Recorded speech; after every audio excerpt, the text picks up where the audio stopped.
Well, it's season 3, and Merle got a great deal renting a seaside mansion named Dragon House.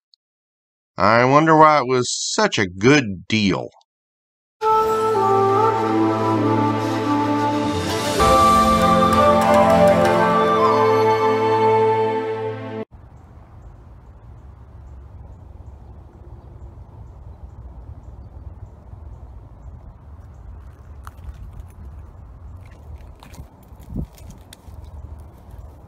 That was an amazing view.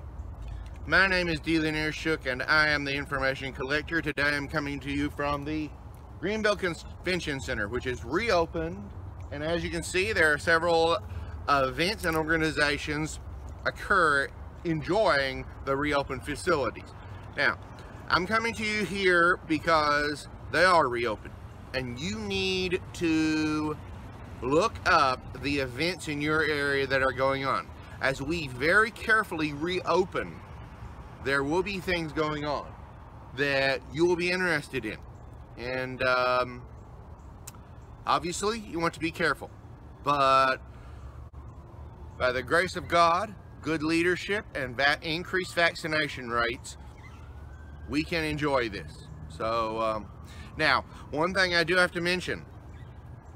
There's two situations you need to know about in the Caribbean. First off is, of course, the assassination of the Haitian president. We all need to pray for Haiti. The nation of Haiti has had issues for a while, but during the past, ever since the assassination of the president, it has gotten much worse. Just a few minutes ago, I listened to an interview on NPR with the UNICEF head on the ground in Haiti. He said that there's gang warfare going on in Port-au-Prince, that women and children are being displaced. He said their people are having to use helicopters to get to where they need to go, to get what they need to into the people. He said the police are pushing back, but the economy has shut down. The people, he gave one example of a expectant mother who had to flee her home with her children, and the baby was delivered in a church by cesarean section. So that is one small example of what's going on in Haiti. Now, we also need to pray for Cuba. Over the past few days, massive protests have broken out across Cuba. Sources say that these are long-standing discontent with the economy and the government management of the economy that have festered over the past year due to the pandemic. And two situations to be in prayer for. So the Caribbean right now is the place to watch. I believe I saw that there have actually been suggestions that the United States needs to re-enter Haiti with armed force, and we'll see what happens. But prayers are needed for the Caribbean right now.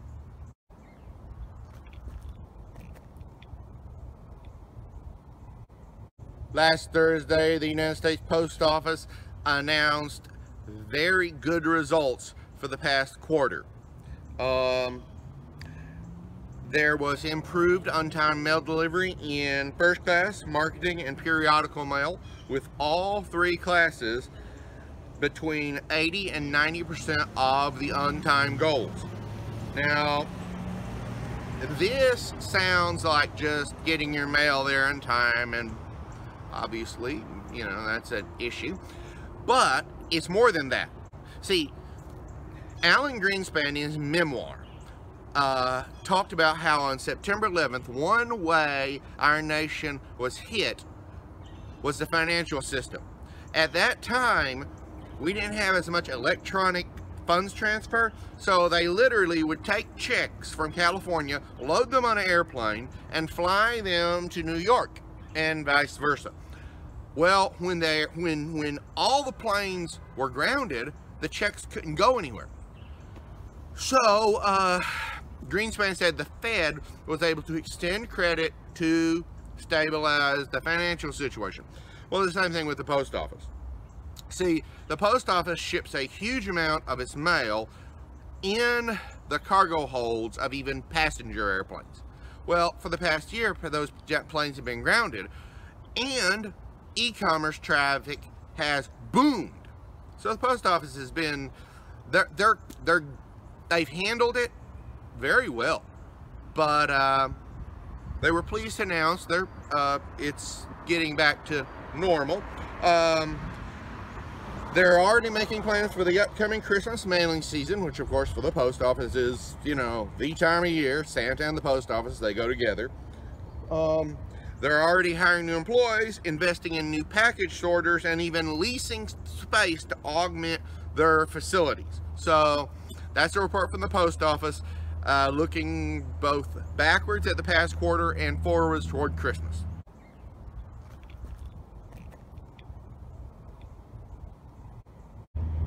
Last Wednesday, okay, that's thunder, I gotta hurry up.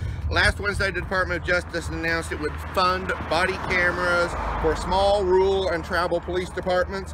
These are departments with 50 or fewer full-time sworn personnel. Although they have given about $20 million, they've allocated it for agencies that don't meet that criteria. The agencies that receive the money are required to submit body-worn camera policies concerning their use during arrest warrant executions and search warrant executions.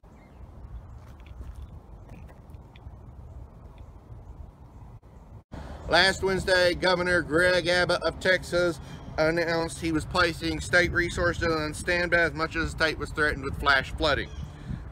South Texas and the coastal bend area were bracing for severe storms, prompting Texas Emergency Management to activate and prepare several resources it had available.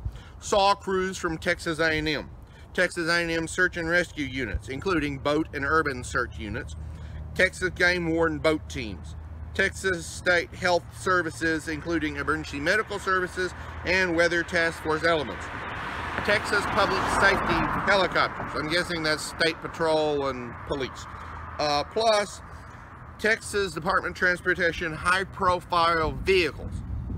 Those may even be the Army trucks. Just very quickly, remember, flooding is a danger. You've heard it so much, it sounds cliche, but turn around, don't drown. Watch the news. Be prepared.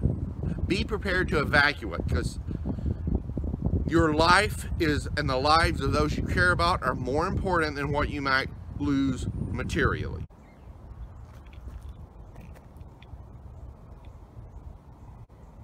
Last Wednesday, Ohio Governor Mike DeWine announced $9 million to 24 communities to improve water and sewer infrastructure. $7.5 million went to water infrastructure, including new water treatment plants, replacing pipes, and replacing water mains. The water infrastructure investments are in Canton, Lowell, Mount Eaton, Middleport, Morgan, Meigsville counties, and the Morgan-Meigsville Rural Water District. We're still getting used to this electronic viewing system. They're also going to improve sewage infrastructure in Lucas, Columbiana, and Athens counties, the Palestine, Hallendsburg Sewer District, the West Union, Findlay, Johnstown, and Colton sewage infrastructure. $1.5 million will go to replace home sewage treatments in Licking, Wayne, Meigs, Hamilton, Lake, Clark, Stark, Lorain, Scioto, Claremont, and Columbiana counties. The governor's statement said 1/3 of all household sewage treatment systems are experiencing failure. and putting the community at risk, and each of these counties will receive $150,000 to help low to moderate income homes repair and replace failing sewage systems. Okay, it just got really cloudy.